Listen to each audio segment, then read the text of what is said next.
की तैयारी की शुरुआत करें उससे पहले आज के बाजार पर एक नजर डालना जरूरी है। जुलाई महीने का आज पहला कारोबारी दिन रहा, बाजार का जोश हाई दिखा। सेंसेक्स और निफ्टी की रिकॉर्ड क्लोजिंग हमने देखी है। इसके अलावा मिड कैप और स्मॉल कैप इंडेक्स आज एक नए शिखर पर जाने में कामयाब रहे। सेंसेक्स 443 अंक चढ़ा, 89,476 पर क्लोजिंग आई।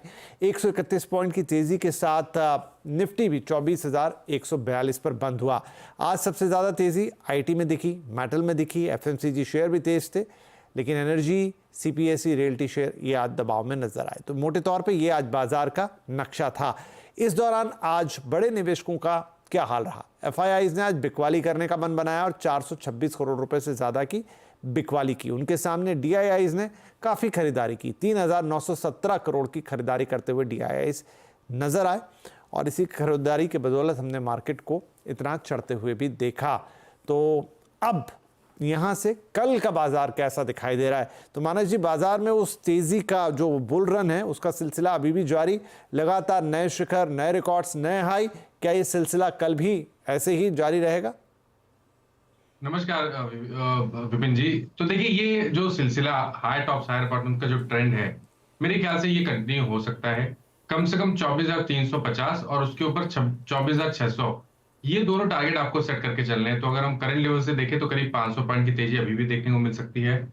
कभी भी कोई गिरावट मिले तो आपको खरीदारी करनी है और ध्यान रखिए, जब तक 10 डे मूविंग एवरेज जो कि इस टाइम के लिए 23,800 है, उसके ऊपर निफ्टी ट्रेड करता रहेगा, तब तक कोई घबराने की जरूरत नहीं है। कोई ऐसे बड़े रिवर्सल के साइन आपको शायद देखने को नहीं मिलेंगे।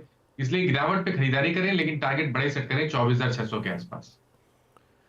जी, तो चलिए यहां पर निफ्टी के लिए एक बढ़िया रेंज दे रहे हैं, जिसमें कह रहे हैं कि अभी भी यहां पे 400, 500 या इवन 600 अंकों तक की तेजी का दमखम है। तो 24,350 से 24,600 तक की रेंज मानस जी का कहना है।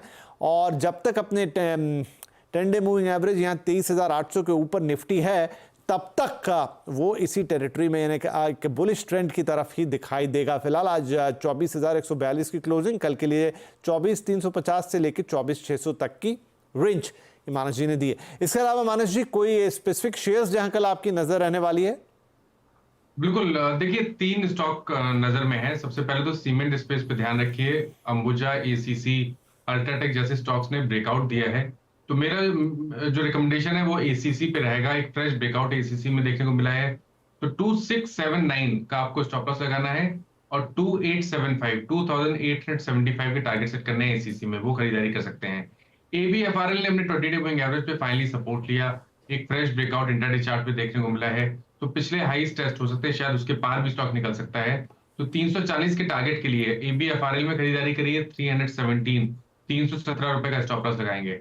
और जो तीसरा स्टॉक है वो दीपक नाइट्राइट का है। देखिए, यहाँ पर स्टॉक करेक्ट जरूर हुआ था, लेकिन 10 डे मूविंग एवरेज के नीचे नहीं गया, वहां पर सपोर्ट लिया और वी शेप रिकवरी देखने को मिली है। शायद हमें कल यहाँ पर एक ब्रेकआउट, फ्रेश ब्रेकआउट देखने को मिल सकता है। तो 2579 के स्टॉप लॉस के साथ आप दीपक नाइट्राइट में खरीदारी कर सकते हैं 2725 के टारगेट के लिए। राइट, तो 3 स्टॉक जहां पर खरीदारी की सलाह। पहला आपके सामने दीपक नाइट्राइट, यहां पर आप टारगेट लेके चलिए 2725 के और 2589 का स्टॉप लॉस जरूर लगा दें। दूसरा जो है वो एबीएफआरएल, यहां पर आपके लिए 340 रुपए के टारगेट्स होंगे, 317 रुपए के स्टॉप लॉस के साथ। और आखिर में एसीसी, यहां पर आपके लिए टारगेट है 2875 और 2689 पे आप स्टॉप लॉस जरूर लगाएं 2679 पर। चलिए, तो ये वो 3 शेयर जिस पे कल मानस जी नजर रखेंगे, आपके लिए भी ये मौजूद हैं। स्टॉप लॉस टारगेट्स आपके सामने। अब वक्त है इंडिविजुअल सवाल जवाब का।